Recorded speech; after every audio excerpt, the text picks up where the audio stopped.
In religion and theology, revelation is the revealing or disclosing of some form of truth or knowledge through communication with the deity or other supernatural entity or entities. Some religions have religious texts which they view as divinely or supernaturally revealed or inspired. For instance, Orthodox Jews, Christians and Muslims believe that the Torah was received from Yahweh on biblical Mount Sinai. Most Christians believe that both the Old Testament and the New Testament were inspired by God. Muslims believe the Quran was revealed by God to Muhammad word by word through the angel Gabriel. In Hinduism, some Vedas are considered Apaurusia, not human compositions, and are supposed to have been directly revealed, and thus are called Shruti, what is heard. The 15,000 handwritten pages produced by the mystic Maria Valtorta were represented as direct dictations from Jesus,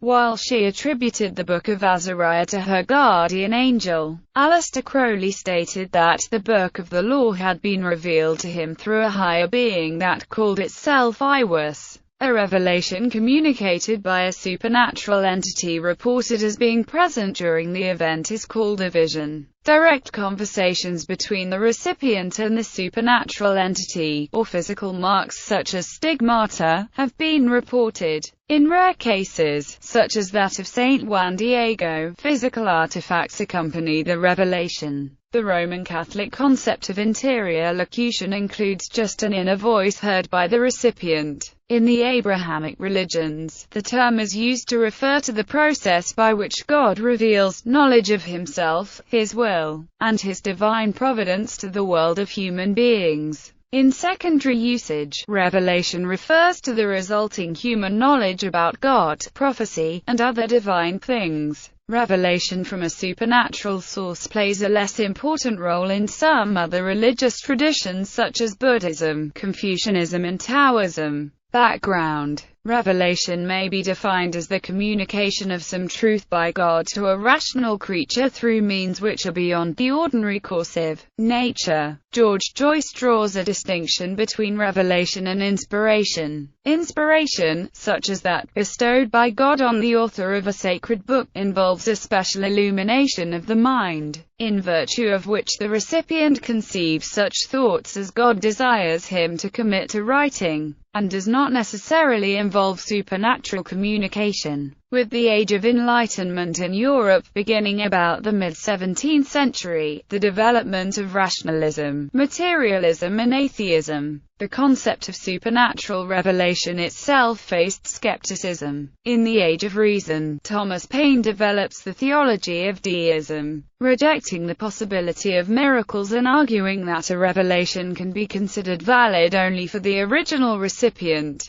Types: individual revelation. Thomas Aquinas believed in two types of individual revelation from God: general revelation and special revelation. In general revelation, God reveals himself through his creation, such that at least some truths about God can be learned by the empirical study of nature, physics, cosmology, etc., to an individual. Special revelation is the knowledge of God and spiritual matters which can be discovered through supernatural means, such as scripture or miracles, by individuals. Direct revelation refers to communication from God to someone in particular, though one may deduce the existence of God and some of God's attributes through general revelation. Certain specifics may be known only through special revelation. Aquinas believed that special revelation is equivalent to the revelation of God in Jesus. The major theological components of Christianity, such as the Trinity and the Incarnation, are revealed in the teachings of the Church and the Scriptures and may not otherwise be deduced. Special revelation and natural revelation are complementary rather than contradictory in nature.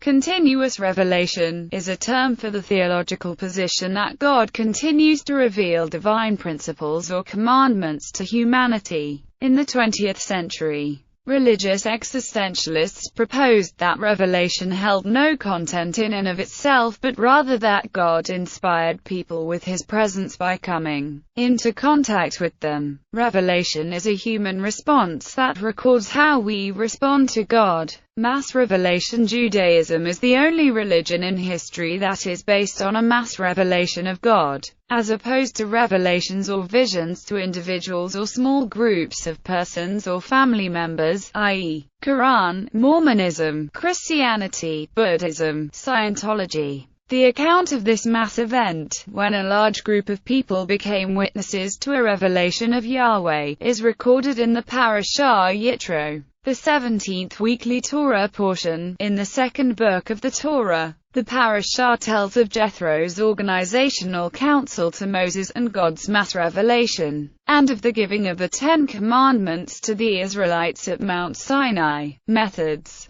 Verbal. Some people hold that God can communicate with man in a way that gives direct, propositional content. This is termed verbal revelation. Orthodox Judaism and some forms of Christianity hold that the first 5 books of Moses were dictated by God in such a fashion. Non-verbal, propositional. One school of thought holds that revelation is non-verbal or non-literal, yet it may have propositional content. People were divinely inspired by God with a message, but not in a verbal-like fashion. Rabbi Abraham Joshua Heschel has written, to convey what the prophets experienced, the Bible could either use terms of descriptions or terms of indication. Any description of the act of revelation in empirical categories would have produced a caricature. That is why all the Bible does is to state that revelation happened. How it happened is something they could only convey in words that are evocative and suggestive. Isaiah writes that he received his message through visions, where he would see Yahweh, the God of Israel, speaking to angelic beings that surrounded him. Isaiah would then write down the dialogue exchanged between Yahweh